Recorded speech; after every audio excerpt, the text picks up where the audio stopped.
We start tonight with former NFL quarterback Mark Sanchez, arrested after a stabbing this morning in downtown Indianapolis. The 38-year-old, who's an analyst now for Fox, was in town to call the Colts game. Well, now he's injured in the hospital, and as our Alex Almanza reports, that's where officers arrested him tonight.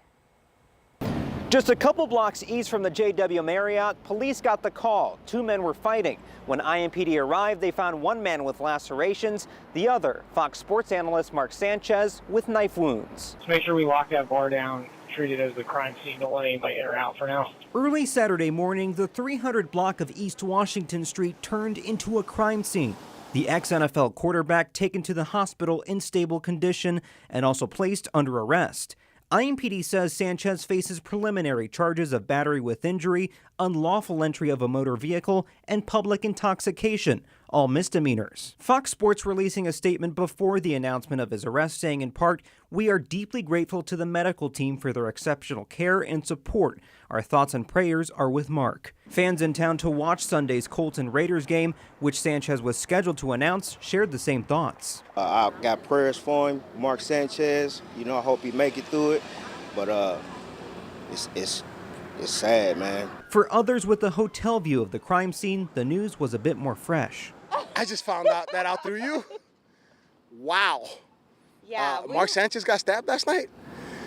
That's incredible. Yeah, we were just looking out, saw that it was a bunch of cops. Mayor Joe Hogsett took to X to weigh in on the incident, suggesting the two individuals do not appear to live in Indianapolis, saying, quote, "It's important that everyone who visits or enjoys our community does so respectfully and peacefully."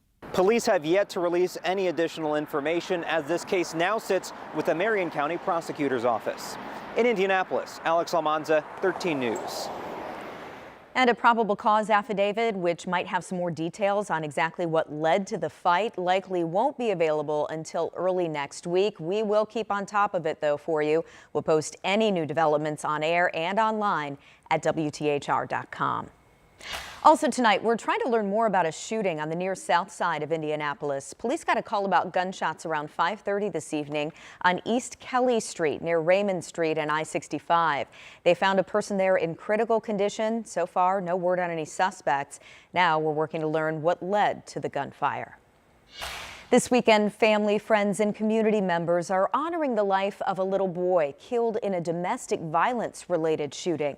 Jeremiah Williams was just 8 years old when he died back in 2009. All these years later, the violent loss is still difficult. Williams was the great-nephew of Mount Moriah's pastor, Reverend Arthur Sample III. He says the goal of the Domestic Violence Awareness Walk today is to make sure no other family has to go through what they did.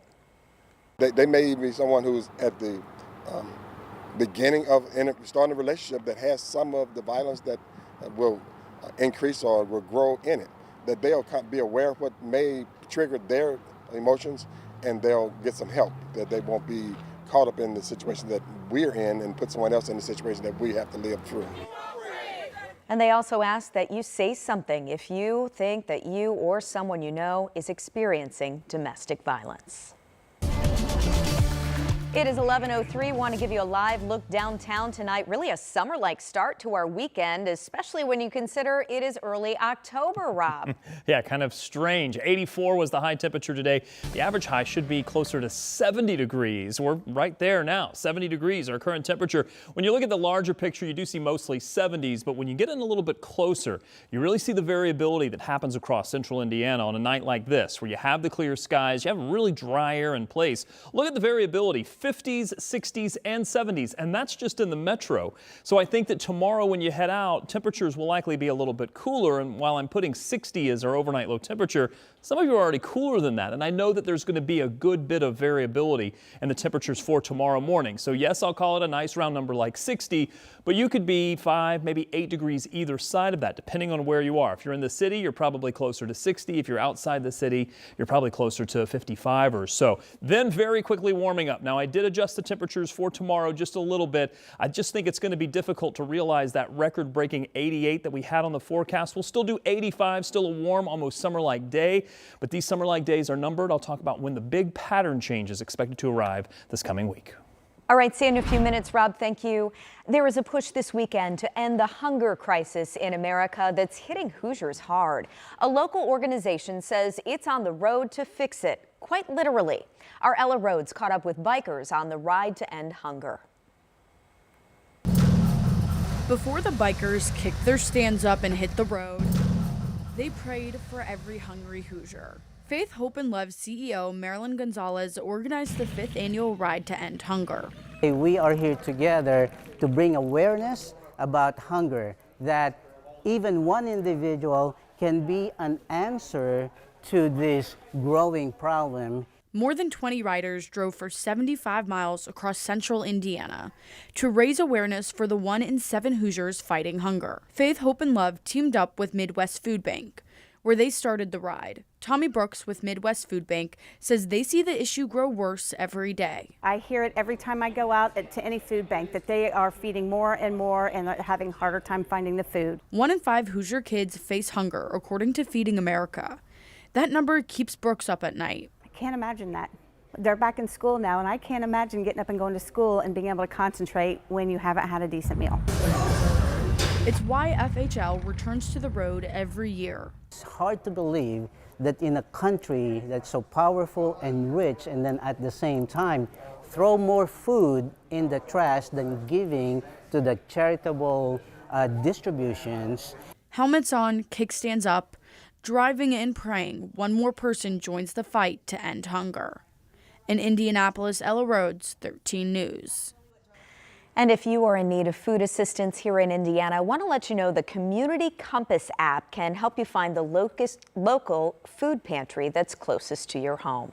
And to put all of this into context, we're learning that food banks all across the country are preparing for increased demand.